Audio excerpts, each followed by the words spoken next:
The things that you talk, and I love this, you talk a lot about identity, and I think our identity is one of the strongest forces, but how does somebody distinguish between who they are and what they've experienced? That's an amazing question.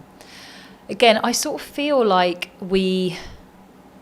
depends where we are in the process of healing, which of course is like it could be anywhere, I guess. I know for me that when I had a huge burnout when I was 29, massive, and I didn't really know what it was at the time. I just knew that I couldn't keep going, and I really thought I was invincible. I thought I can just keep going, keep running, which I now understand was me trying to outrun my childhood trauma.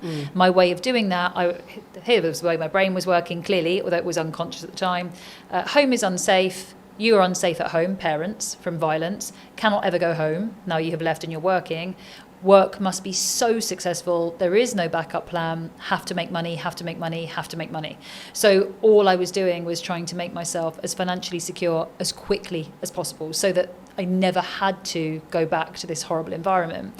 And so to me, like I say, it was just running. And then also I'm trying to hide all of my shame all the time. So it's like a double marathon. I'm like running one on the surface, trying to get my job and my career and everything else, like, you know, extremely perfect and sort of safely enough away that I was thinking if I run far enough, then I could take a break.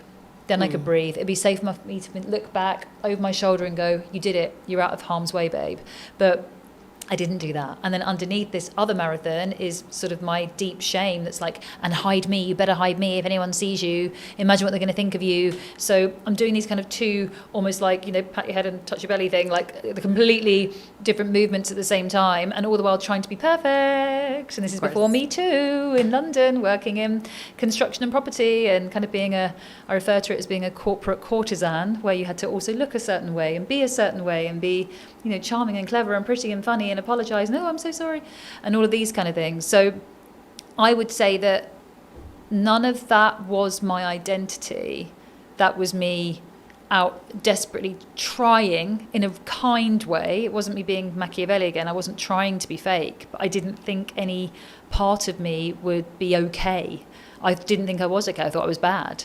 So I was trying to be good. I was trying to be better. I was trying to be a good girl. I was trying to meet the requirements of me or do what I should, you know, what society expects of me even.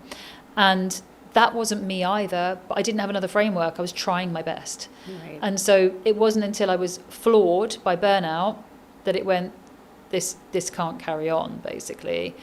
And then I had this amazing experience for me, which was a session with a friend of mine who was coaching. And this was like, I don't know, probably about 16 years ago now. And coaching hadn't really come to the UK yet. It was a bit woo and weird and like, oh, what are you doing? But it was such a profound experience in this guided meditation that cut out all of that noise, all of that outrun, the place that seemed safe for me, being a human doing, not a human being. And if I just stayed busy enough, I'd never have to face me. And that just went into like the deep goo, which I know that you know all about, and the coaching, and just, I think I'd maybe had like a little taste of it in like a shavasana, but never got into that part of myself.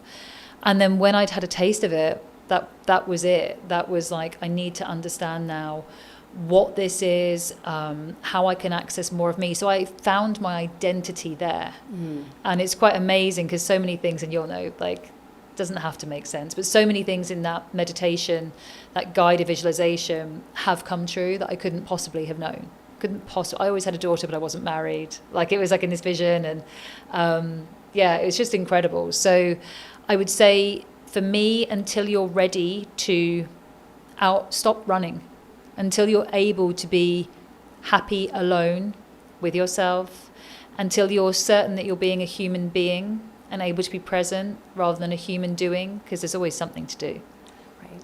Until you can, there's always a wash to put on. There's always a gym workout to do. There's always some extra work. And we actually get applauded for a lot of this stuff as well. A lot of those exits that you can take from your life, it's not just drugs and alcohol and raving and misbehaving. A lot of the ways of you avoiding your life can be very exemplary. You can be rewarded for those other exits, work, exercise, like I say, humanitarian, other things for others, overgiving for others, never giving to self.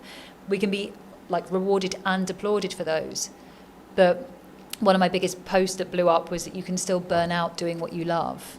And being a giver and True. overgiving, yeah, you can absolutely still be flawed with that. So I hope that's kind of answers, but for me, it didn't. I was unable to connect to my identity because I believed shame, that I probably didn't deserve an identity, or that I just was bad. I probably thought that was my identity.